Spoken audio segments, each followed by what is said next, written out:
네, 백혜룡 증인 좀 앞으로 나와주시죠. 네, 서울 강동을의 이혜식 위원입니다. 증인께서 최근 인사에 대해서 보복성 인사고 감찰을 2회에 걸쳐서 받았는데 의도성이 있었다 이렇게 느꼈다고 말씀을 해주셨는데 조금 구체적으로 왜 그런 느낌을 받았는지, 왜 의도적인 감찰이었다고 생각하시는지 조금 구체적으로 말씀해 주시죠. 최근 5월 23일 이 세관 연루 사건 관련해서 형사과장 주재로 서울청 형사과장 주재로 회의가 있었습니다. 그때 형사과장께서 사건을 종결해달라고 요구를 했습니다. 단호히 거부했습니다. 그 요구사항은 저는 지금 앉아 계신 후보자님의 의중이 깔려 있다고 생각을 합니다. 네.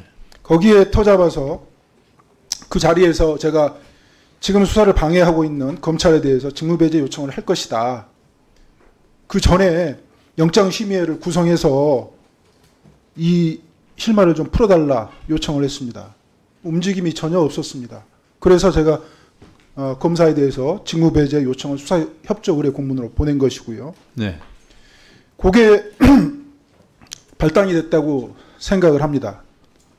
그리고 지금 후보자님께서 제가 의도가 있다고 이렇게 후보자님의 인사조치 의도가 있다고 말씀드리는 것은 첫 번째는 제가 이 사건 관련 공보 책임자인데 공보 책임자의 지위에서 배제시켜서 앞으로 이 사건에서 언론 대응을 하게 되면 바로 징계 절차에 돌입하려는 그런 의도가 있습니다. 그리고 두 번째는 제가 지금 배제되면서 수사팀과 소통이 안 되고 사건 기록을 볼 수가 없습니다. 제가 취하고 있는 법적 조치를 아주 곤란하게 만들 의도가 있다고 생각합니다. 그리고 첫 번째 말씀드렸던 형사과장의 수사 종결 요구를 거절한 거에 대한 그 생각이 담겨 있다고 이렇게 생각합니다. 네. 이 정부는 출범 초기에 마약과의 전쟁을 선포했죠. 네, 그렇습니다. 네.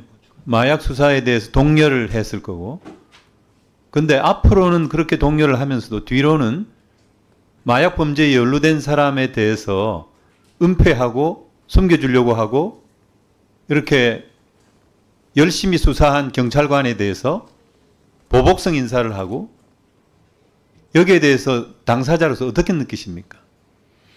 관세청이 마약 범죄의 공범으로 연루됐다는 사실에 대해서 그걸 국정 운영에 굉장히 부담이 된다. 이렇게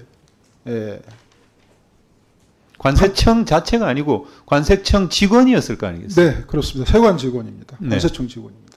그러니까 이런 그 이율 배반에 대해서 어떻게 느끼시냐는 거예요. 마약 수사를 담당했던 경찰관으로서. 저희 14만 경찰 중에 수사경찰이 3만 5천 정도 되는 걸로 알고 있는데 이 상황을 알게 된다면 수사경찰의 사기가 크게 저하될 겁니다. 어느 누가 지휘부의 지시를 따르려고 하겠습니까? 후보자께서 어떻게 생각하십니까?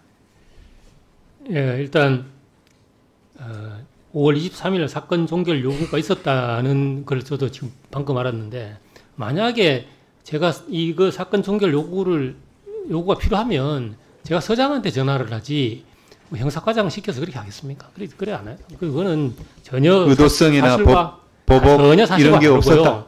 예, 그리고 만약에 작년 10월 달부터 계속 진행되어 왔던 건데, 만약에 뭐 외압이 있었으면 2월 달에 있었던 정기 인사 때, 그때는 백 과장이 그 1년이 됐기 때문에 인사 대상자입니다. 그때 알았습니다.